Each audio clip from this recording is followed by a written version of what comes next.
그러나 극단적으로 어떤 사람들은 혹시 간질이 아니었을까?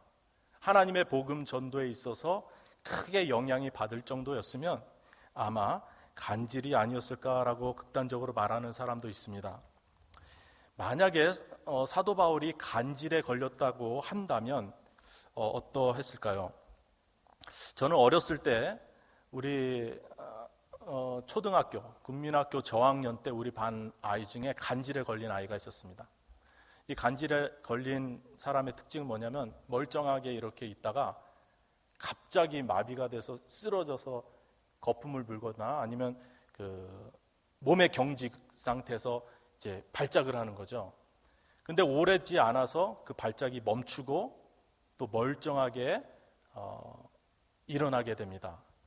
이건 이제 간질이 걸린 아이, 간질이 걸린 성인의 모습인데요. 그런 아이를 볼 때 그것이 문제가 뭐냐면은 좀 정기적으로, 좀 불규칙적으로 반복해서 일어난다는데 문제가 있습니다. 그래서 과거에 아주 무지한 시대, 과거에 아주 의학적으로 무지한 시대는 귀신병이다라고 생각할 정도로 그렇게 정말 사람들에게 무시받고 또 그 병을 가진 사람은 사회적으로 얼마나 격리되고 또 마음의 고통을 가지고 있었던 병이 바로 이 간질이라는 병이죠.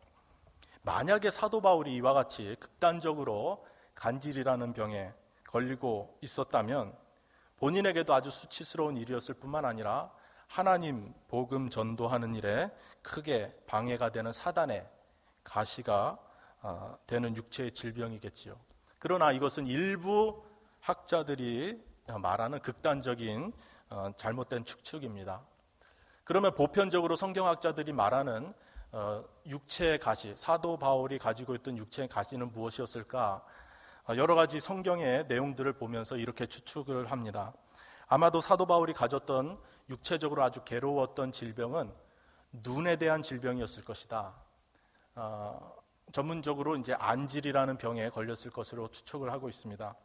왜냐하면 갈라디아서 4장과 6장에 보면 이 갈라디아 성도들에게 그러니까 사도 바울이 어려움을 겪었을 때, 육체적인 어려움을 겪었을 때 너희가 갈라디아 성도들이 눈이라도 빼어줄 정도로 나를 지극히 생각하고 사랑하였다라는 표현이 있습니다. 눈이라도 빼서 우리 사도 바울에게 그 사랑을 전달하고 싶어 했다. 그래서 이 사도 바울의 가장 연약한 부분, 육체적인 연약한 부분이 아마 이 눈에 관한 질병이 아니었을까. 그리고 갈라디아서 6장에 보면 6장 11절에 보면 내가 손으로 너에게 이렇게 큰 글자로 쓴다. 눈이 안 좋고 나빴기 때문에 직접 쓰는 친필에는 아마 작은 글씨로 쓰지 않고 큰 글씨로 이렇게 쓰게 되지 않았을까라고 추측을 해보고 있습니다.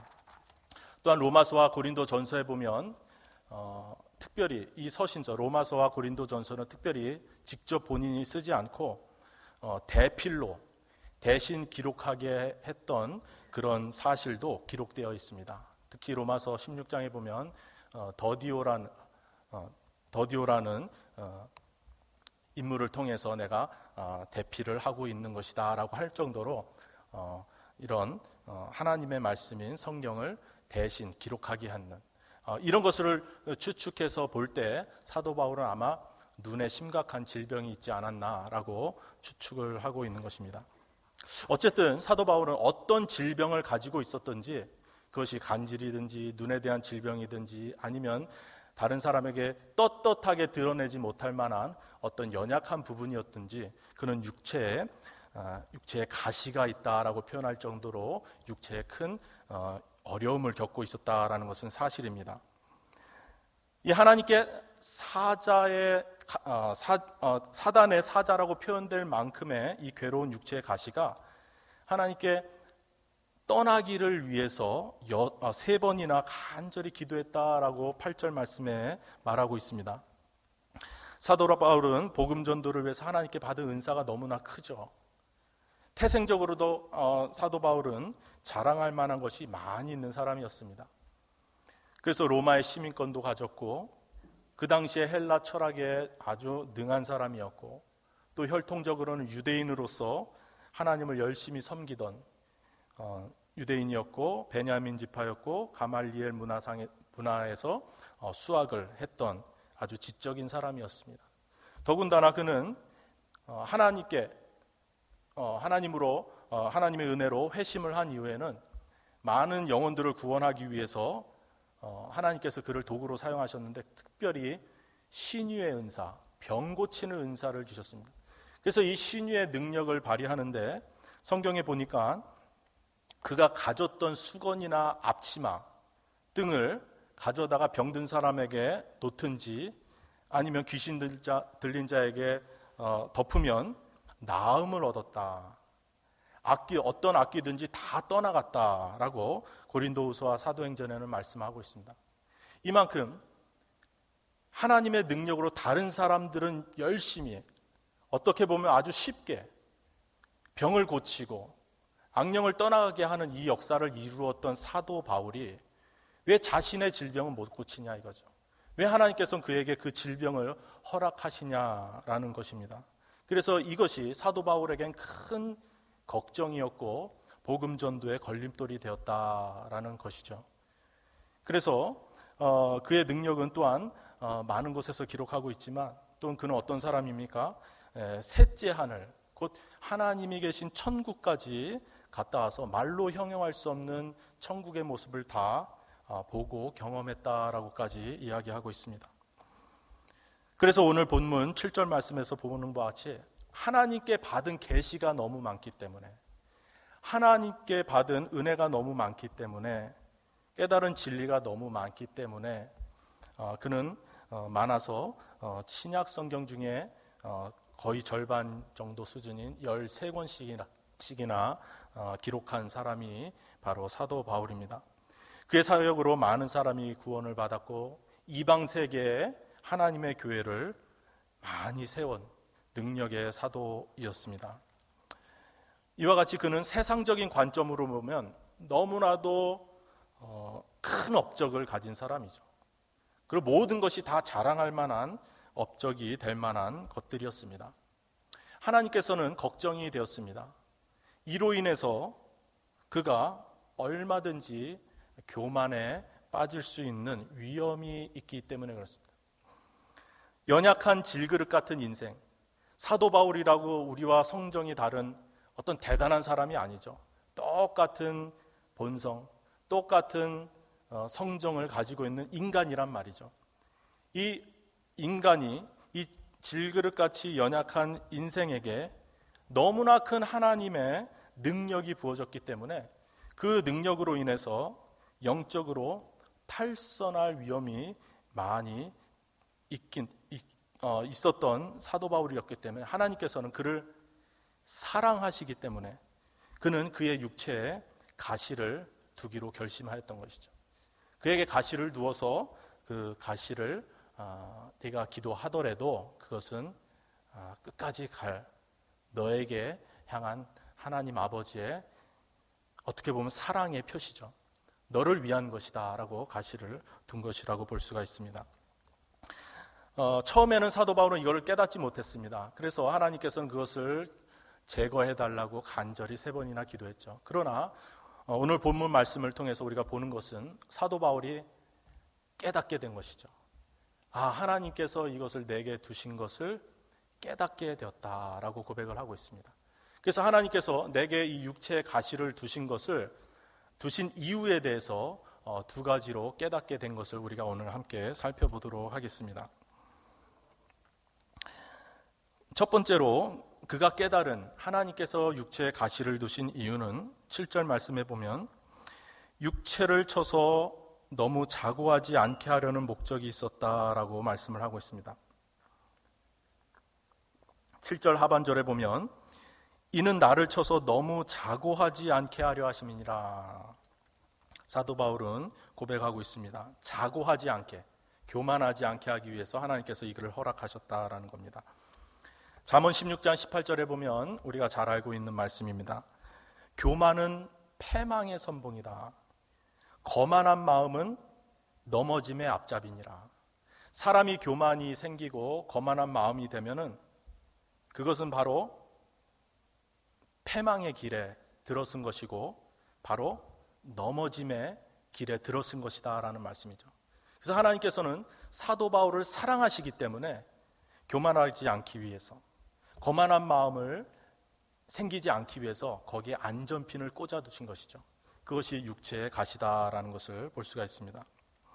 아무리 하나님의 영광을 위해서 많은 업적을 쌓은들 자칫 방심하는 순간, 한순간의 교만함으로 공든탑이 와르르 무너질 수 있는 것이 바로 인간이다라는 것을 우리는 잘 알고 있습니다.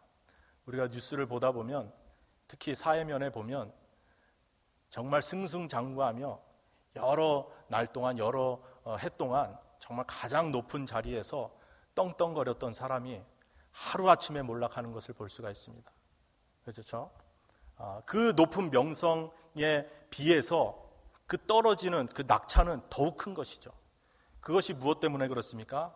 자고하는 마음, 교만한 마음, 겸손하지 못한 마음으로 인해서 높이 있었을 때 그 마음을 다스리지 못한 결과이죠. 그래서 하나님께서는 사도 바울을 사랑하시기 때문에 하나님께서 주신 많은 성공의 열매들, 그 열매들을 지켜주기 위해서 그에게 가시를 허락하셨다라는 것입니다. 나이 많은 한 수도사가 정원에서 흙을 고르고 있었습니다. 그런데 그 수도원에 얼마 들어오지 않은 아주 젊은, 어떻게 보기에는 약간 거만한 젊은 수도사가 그에게 다가왔다고 합니다. 그때 그 젊은 수도사를 본 이 경험이 많은 늙은 수도사가 젊은 수도사에게 이렇게 말합니다. 여기 딱딱한 흙이 있는데 여기에 좀 물 좀 부어보겠나. 이 젊은 수도사가 물을 가져다가 그 딱딱한 그 땅 위에, 흙덩이에다 물을 붓기 시작합니다. 그랬을 때 이 물은 이 흙을 비껴가서 옆으로 흐르게 되었습니다. 하나도 흙이 물을 먹지 못하였습니다. 그러자 나이 많은 수도사는 옆에 있는 망치를 가지고 이 단단한 흙들을 다 부쉈습니다. 땅을 고른 다음에, 자, 이제 이 부서진 흙에 한번 물을 부어보게. 다시 물을 부어보니까 이 흙에 물이 아주 잘 스며들게 되었던 것이죠. 그랬을 때 이 나이 드신 수도사가 이렇게 말합니다. 이제야 흙에 물이 잘 스며드는군. 여기에 씨가 잘 뿌려진다면 꽃을 피우고 열매를 잘 맺을 수 있겠지.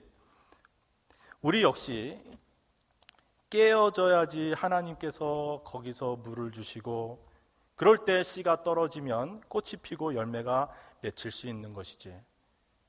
우리 수도사들은 이것을 깨어짐의 영성이라고 표현한다네. 깨어짐의 영성. 하나님의 영광을 드러내기 위해서는 우리 성도들의 깨어짐이 있어야 된다는 것이죠. 단단한 흙, 그죠? 자기 고집과 아집으로 단단해 있을 때는 하나님의 영광을 꽃 피울 수 없다는 것이죠. 열매 맺을 수 없다는 것이죠. 하나님께서는 이 단단한 우리의 가슴, 단단한 우리의 마음을 낮추시고 깨뜨리시고 거기에 하나님의 씨앗을 심고 꽃을 피우고 열매를 맺기 위해서 그것을 부수는 작업이 필요하다는 것이죠. 하나님께서 우리를 사랑하시기 때문에 우리를 위해서 하나님께서는 하나님의 열매를 맺기를 원하신다는 것입니다. 이 깨어짐의 영성을 위해서 하나님께서는 때로는 우리를 낮추시는 방법을 쓰신다라는 겁니다. 그 낮추시는 방법은 오늘 사도 바울에게 허락하신 그 가시와 같은 것이죠. 우리가 부인하고 싶고, 우리가 때로는 숨기고 싶고 드러내고 싶지 않은 어떤 세상 사람들은 그것은 컴플렉스라고 말합니다. 그런 것마저도 하나님께서 허락하신 이유가 무엇일까? 그것을 통해서 낮아지기를 원하시고 하나님의 은혜가 그 낮아짐으로 계속 머물러 있을 수 있도록 그것을 하나님께서 수단으로, 방법으로 사용하신다는 것입니다. 그것은 하나님의 사람을 다루시는 방법이 되는 것입니다. 그래서 우리가 첫 번째로 하나님께서 그 가시를 허락하신 이유는 자만하지 않게, 자고하지 않도록 하기 위해서 우리에게 가시를 허락하신다라는 게 첫 번째 이유입니다. 그것은 우리에게 큰 복이 되는 것이죠. 왜냐하면 우리를 겸손케 하셔서 하나님의 축복을 받게 하기 위함이기 때문에 그렇습니다. 둘째로 하나님께서 바울에게 육체의 가시를 두신 이유는 9절과 10절에 나와 있습니다. 그 이유는 하나님의 능력이 약한 데서 온전하여지는 진리 때문에 그렇습니다. 하나님의 능력은 크신데 이 크신 하나님이 우리 인간에게 그 크심이 나타나기 위해서는 어디에 온전하여진다고요? 하나님의 능력이 인간의 약한 데서 온전해진다라는 법칙을 하나님이 만드셨다라는 거죠.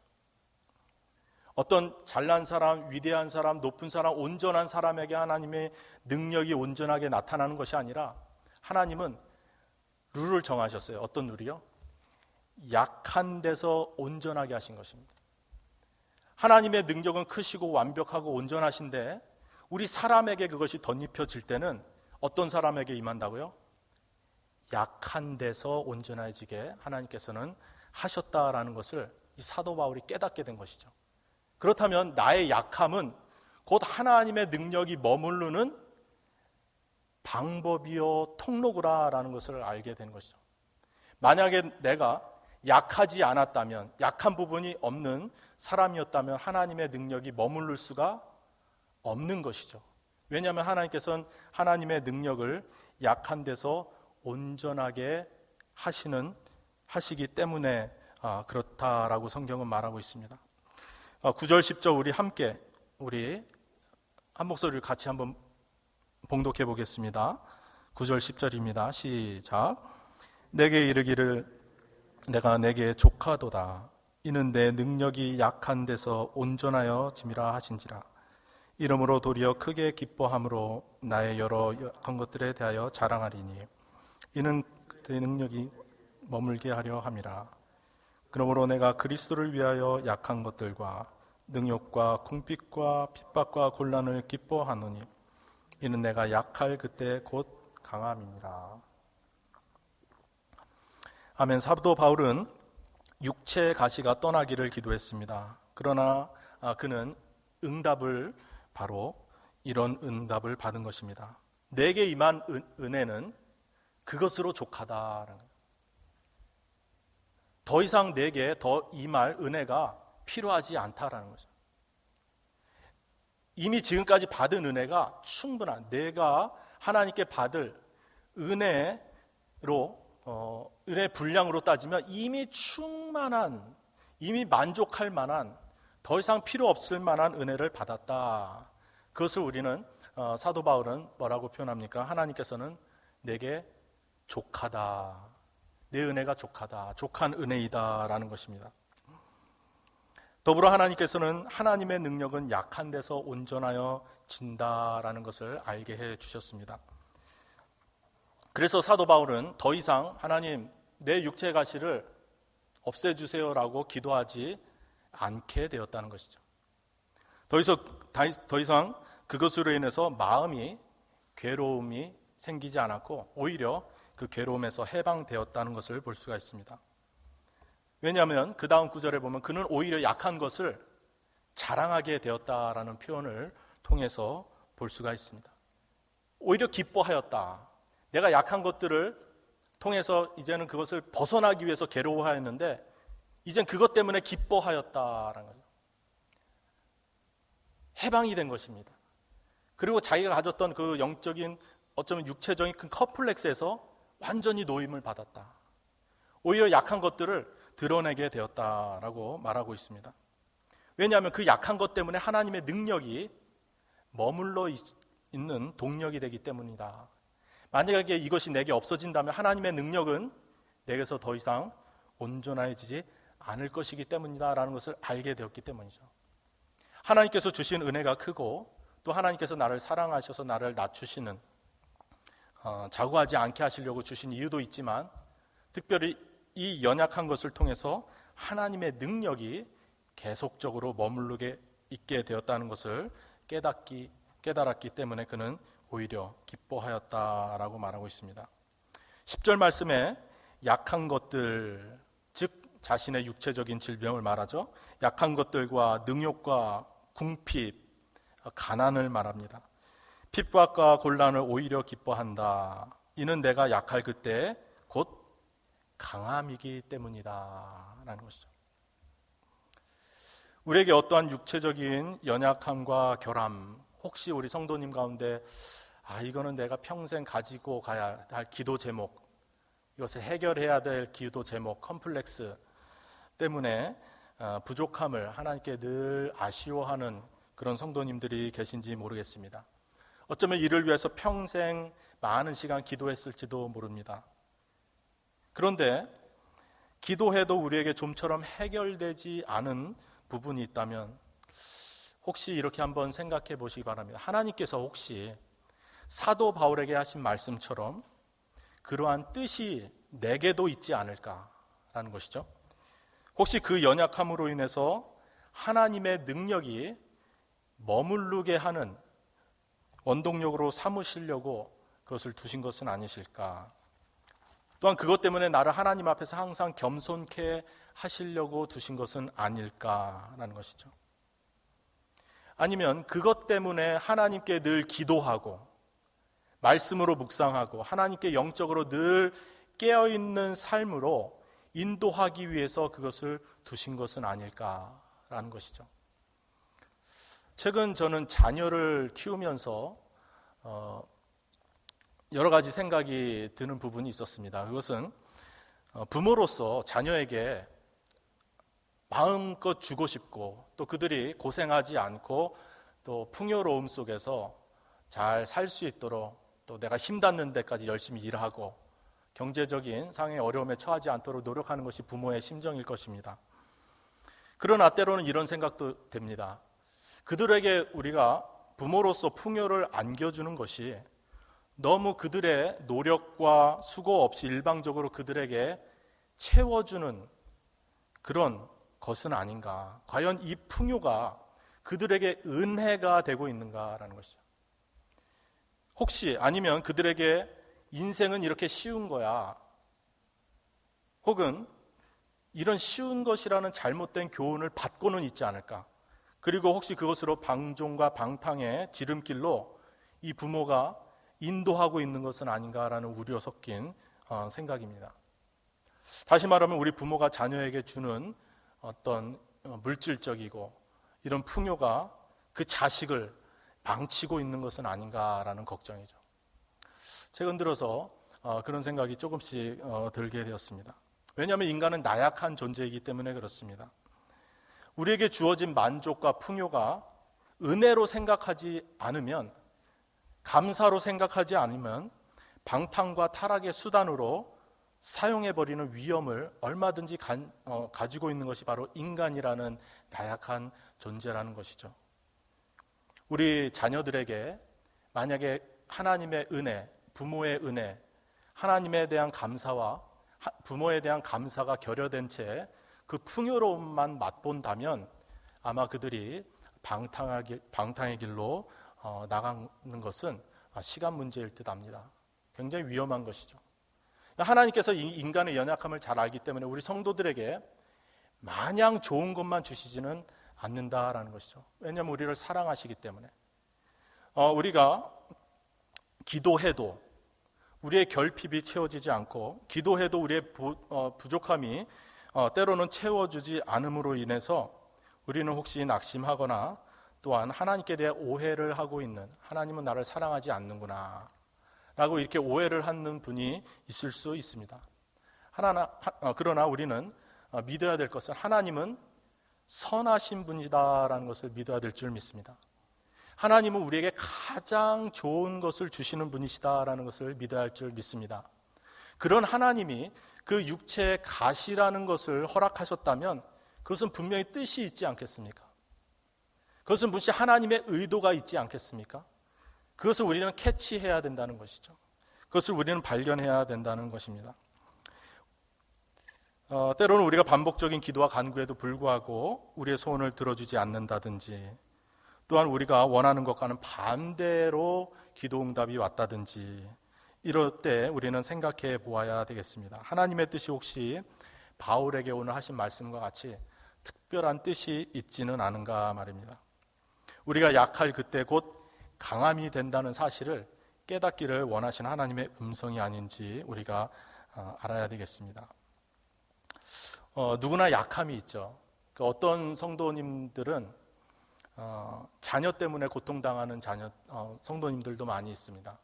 자녀가 방탕한 길에 있든지, 예를 들면 우리 특히 이제 중직자 되신 우리 분들, 장로님, 권사님, 목사님 같은 경우에 이 자녀들 교육이 얼마나 힘듭니까? 근데 하나님 말씀을 잘 따르고 잘 예수님을 잘 섬기면 좋을 텐데 신앙생활을 잘 안 하고 또 곁길로 나가는 자식을 보면 성도들에게도 떳떳하지 못하고 자기에게는 하나의 가시로, 그죠?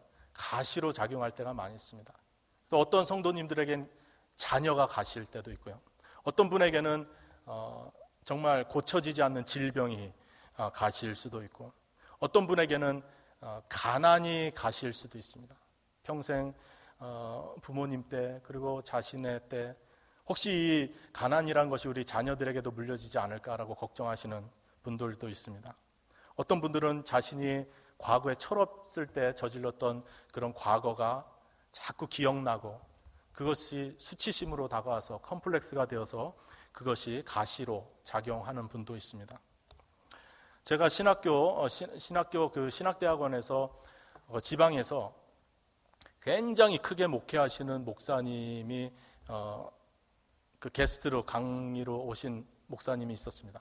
목회도 크게 하시고 큰 교회 목회하시고 말씀도 너무나 은혜스럽게 전하시고 또 많은 성도님들과 많은 목사님들에게 귀감이 되는 귀한 목사님이셨는데, 그 목사님이 하시는 신학생들에게 하시는 말씀이 있었습니다.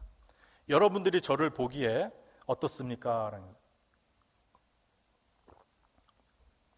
여러분들이 보기에, 그리고 이 한국 교회가 나를 보기에 어떻습니까?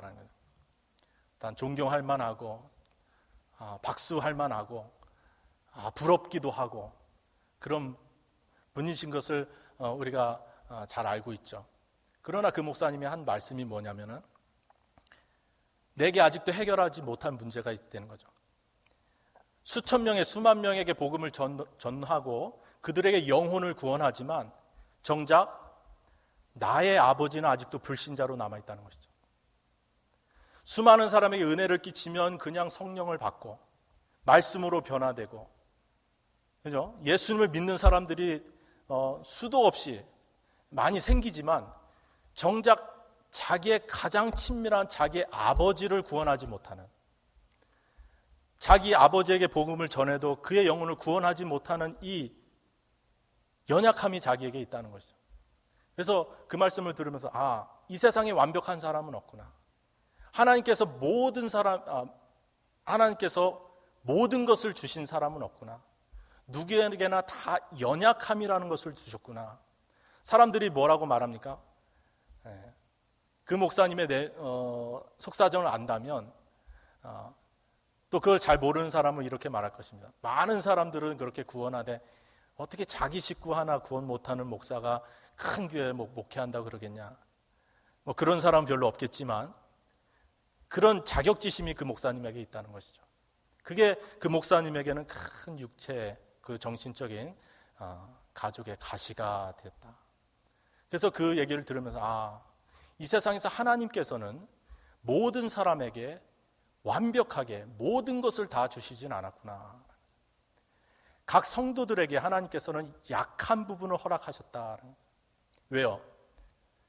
자고하지 않게 하기 위해서. 또 나의 능력은, 하나님의 능력은 약함 가운데 드러나는 것이야 라는 것을 알려주기 위해서, 더욱더 하나님의 은혜를 갈망하게 하기 위해서 하나님께서는 약함을 허락하셨다라는 것을 믿으시기 바랍니다. 그래서 우리 성도님들에게 어떤 약한 부분이 있습니까? 그것을 부끄러워하지 마시고 그것 때문에 위축당하지 마시고, 하나님께서 그것을 허락하신 이유는 더 하나님 사랑하라고, 더 하나님 찾으라고, 더 하나님 안에서 신앙생활 하라고, 그죠? 더 교만하지 말라고 주신 하나님의 특별한 사랑임을 믿으시기 바랍니다. 네, 그것을 자랑하시고, 하나님 이것 때문에 주님의 은혜가 내게 있군요. 이것 때문에 하나님께 더 나아갈 수 있는 길을 하나님께서 내게 허락하셨군요라고 하나님의 은혜를 감사해야 할 줄 믿습니다. 예, 말씀을 마치겠습니다. 오늘 말씀을 함께 받은 우리 모두 하나님의 은혜는 우리에게 족하다라는 것을 깨닫기 원합니다. 그렇죠? 우리에게 더 필요한 은혜가 더 뭐 있겠습니까? 우리에게 연약함마저도 하나님 감사합니다.